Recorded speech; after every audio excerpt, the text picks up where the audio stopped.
নাস্তা বলুন আর পিঠা বলুন, এর চেয়ে মজার খাবার আর হতেই পারে না।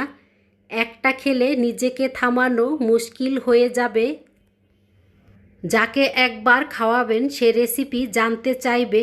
বিকেলের চায়ের সাথে খেতে অনেক মজা লাগে, আর বাচ্চাদের স্কুলের টিফিনে দিলে সেরা টিফিন হয়ে যাবে। সবচেয়ে মজার কথা হলো এই নাস্তাটি তৈরি করতে তেমন কোনো ঝামেলা মনে হয় না। ঘরে থাকা কয়েকটি উপকরণ দিয়ে আপনি ঝটপট করে বানিয়ে নিতে পারবেন। নাস্তা তৈরি করার জন্য এখানে আমি 3টি ডিম নিয়েছি। আপনারা চাইলে এখানে ডিমের পরিমাণ কম বেশি করে দিয়ে বানিয়ে নিতে পারেন।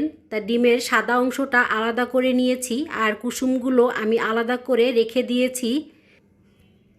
কড়াইতে আমি 1 টেবিল চামচ পরিমাণ সাদা তেল দিয়ে দিয়েছি। এখন আমি ডিমের সাদা অংশটা তেলে ছেড়ে দিয়েছি, আর ভালো করে নেড়েচেড়ে এই সাদা অংশটাকে আমি ভেজে নিব। তবে একদম লালচে করে ভাজবো না, এই ডিমটা যাতে সফট থাকে সেভাবেই এই ডিমটাকে আমি ভেজে নিব। আজকের এই রেসিপিটি আমি যেভাবে তৈরি করছি এভাবে একবার বানিয়ে খেয়ে দেখতে পারেন, অনেক বেশি মজা পাবেন। সবচেয়ে মজার কথা হলো যে সকল বাচ্চারা ডিম খেতে পছন্দ করে না তাদেরকে এভাবে ডিম দিয়ে সকাল বিকেল অথবা স্কুলের টিফিনের নাস্তা বানিয়ে দিতে পারেন। তারা কিন্তু খুব খুশি মনেই খেয়ে নেবে। ডিম আমি সফট করে ভেজে নিয়েছি। এখন আমি একটা বাটিতে ঢেলে নিচ্ছি। এক সাইড করে রেখে দিব ঠান্ডা হওয়ার জন্য। চলে আসলাম নাস্তা তৈরির মূল উপকরণে। এখানে আমি হাফ কাপ কুসুম গরম পানি নিয়েছি, আর চায়ের চামচের 1 চামচ পরিমাণ ইস্ট দিয়েছি। এই নাস্তা তৈরি করার জন্য এখানে আমি ইস্ট দিয়েছি। আপনারা ইস্টের পরিবর্তে এখানে বেকিং পাউডারও দিতে পারেন। ভালো করে পানির সাথে মিশিয়ে নিয়েছি। স্বাদ মতন লবণ দিয়ে দিচ্ছি। এখন দিয়ে দিচ্ছি এখানে চিনি, হাফ কাপ পরিমাণ দিয়ে দিলাম। ভালো করে নেড়েচেড়ে চিনিটা পানির সাথে মিলিয়ে নিচ্ছি। এখন এখানে আমি 1 কাপ পরিমাণ সুজি দিয়ে দিব, আর দিয়ে দিব 1 কাপ আটা। তা এই নাস্তাতে আপনি চাইলে শুধু আটা দিয়েও তৈরি করতে পারেন, আবার যাদের হাতের কাছে সুজি থাকে তারা দুটোটা উপকরণ দিয়ে সম পরিমাণ করে তৈরি করে নিতে পারেন। তবে আমি বলবো এখানে সুজি অবশ্যই দিবেন, আর সুজিটা দিলে কিন্তু এই নাস্তাটা খেতে অনেক বেশি মজা হয়। এখন এখানে আমি অল্প অল্প পানি দিয়ে ব্যাটারটাকে মাখিয়ে নিচ্ছি। আমার যে সকল ভাই বোনেরা ভিডিওটা দেখছেন এবং দেখতে দেখতে এই পর্যায়ে চলে আসছেন, ভাই বোনেরা যদি একটা লাইক দিয়ে না থাকেন, একটা লাইক দিয়ে পুরো ভিডিওর সাথে থাকবেন। আর রেসিপিটি দেখলেই বুঝতে পারবেন আমি কিভাবে তৈরি করেছি আর কতটা লোভনীয় হয়েছে। আর এখানে আমি কি কি উপকরণ দিয়েছি সেটা দেখলেই আপনি বুঝতে পারবেন। ভাজা ডিমের সাদা অংশ ঠান্ডা হয়ে গেছে। এখন আমি হাত দিয়ে একটু ভেঙে দিচ্ছি, আর ডিমের যেই কুসুমগুলো আমি আলাদা করে রেখে দিয়েছিলাম সেই কুসুমগুলো এখন একটা একটা করে এই সাদা অংশের উপরে দিয়ে দিচ্ছি। এখন আমি চামচ দিয়ে ডিমের সাদা অংশের সাথে কুসুম ভালো করে মিশিয়ে নিচ্ছি।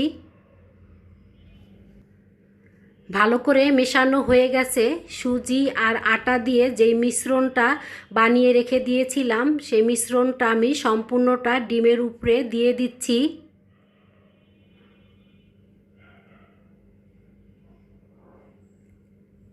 এখন এখানে দিয়ে দিচ্ছি আমি 2 টেবিল চামচ পরিমাণ গুঁড়ো দুধ।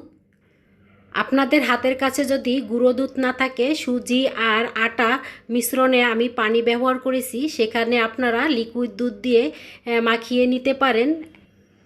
আর এখানে আমি হাফ কাপ পরিমাণ কোরানো নারকেল দিয়েছি। এর কারণে কিন্তু এই নাস্তা খেতে অনেক বেশি মজা হবে। এখন আমি সব উপকরণগুলো ভালো করে মিশিয়ে নিচ্ছি।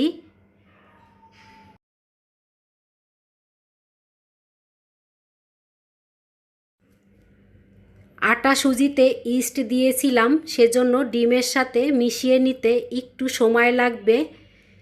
1 থেকে 2 মিনিট ভালো করে এভাবে নেড়েচেড়ে নিলেই দেখবেন ভালো করে মিশে যাবে। এখানে আমি কয়েক ফোঁটা ভিনেগার দিয়ে দিচ্ছি।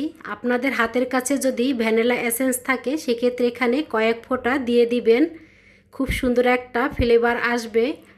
ভিনেগার আর ভ্যানিলা এসেন্স যদি না থাকে সেক্ষেত্রে এলাচের গুঁড়ো দিয়ে দিতে পারেন। এখন আমি 5 মিনিটের মতন রেস্টে রেখে দিব। আপনাদের হাতে যদি সময় বেশি থাকে সেক্ষেত্রে আরও বেশি সময় রেস্টে রেখে দিতে পারেন, কারণ এখানে যেহেতু ইস্ট আছে সেক্ষেত্রে দেখবেন অনেকটাই ফুলে উঠবে। ভাজার জন্য আমি পরিমাণ মতন সাদা তেল দিয়ে দিচ্ছি, আর তেলটা যখন গরম হয়েছে তখন আমি একটা একটা করে তেলে ছেড়ে দিচ্ছি। তা পরিমাণটা আমি আমার পছন্দ মতন এখানে তেলে দিয়ে ভেজে নিচ্ছি। আপনারা চাইলে পিঠাটা ছোট বড় করেও বানিয়ে নিতে পারেন, সম্পূর্ণ আপনার নিজের পছন্দ মতন। আর এখানে কিন্তু আমি পাতলা এবং অল্প অল্প করে দিয়ে ভাজতেছি। দেখবেন এটা কিন্তু প্রায় 1 থেকে 2 মিনিট পরে অনেকটাই ফুলে উঠবে। এক সাইড ভাজার পরে যখন খুব সুন্দর একটা কালার আসবে তখন অপর সাইড ভাজার জন্য উল্টিয়ে দিব। আর দেখতেই পাচ্ছেন ভাই বোনেরা, খুব সুন্দর একটা কালার এসেছে। চুলার আঁচ কিন্তু আমি মিডিয়াম আঁচে রেখে ভেজে নিচ্ছি। এখানে চুলার আঁচটা একদম হাইতে দিয়ে ভাজা যাবে না, সেক্ষেত্রে কিন্তু খুব দ্রুত উপরের সাইডে কালার এসে যাবে আর ভিতরের অংশটা কিন্তু ভাজা হবে না। আর এখানে যেহেতু ইস্ট দিয়েছি সেজন্য চুলার আঁচটা মিডিয়াম আঁচে রেখেই ভাজতে হবে, তাহলেই দেখবেন পিঠাগুলো খুব সুন্দর ভিতর থেকে ফুলকো ফুলকো হয়ে উঠবে। আর দেখতেই পাচ্ছেন ভাই বোনেরা, প্রথম ব্যাচ ভাজা হয়ে গেছে আর দেখতে কতটা লোভনীয় হয়েছে। এখন আমি তেলের থেকে পিঠাগুলো তুলে নিচ্ছি। আজকের এই ডিম সুজি আটা দিয়ে পিঠার রেসিপিটি আপনাদের কাছে কীরকম লেগেছে অবশ্যই কমেন্ট করে জানাবেন। আর এভাবে নিত্য নতুন রেসিপি দেখার জন্য চ্যানেলটি সাবস্ক্রাইব করে চ্যানেলের পাশে থেকে যেতে পারেন। আজকের মতন এ পর্যন্ত, আল্লাহ হাফেজ।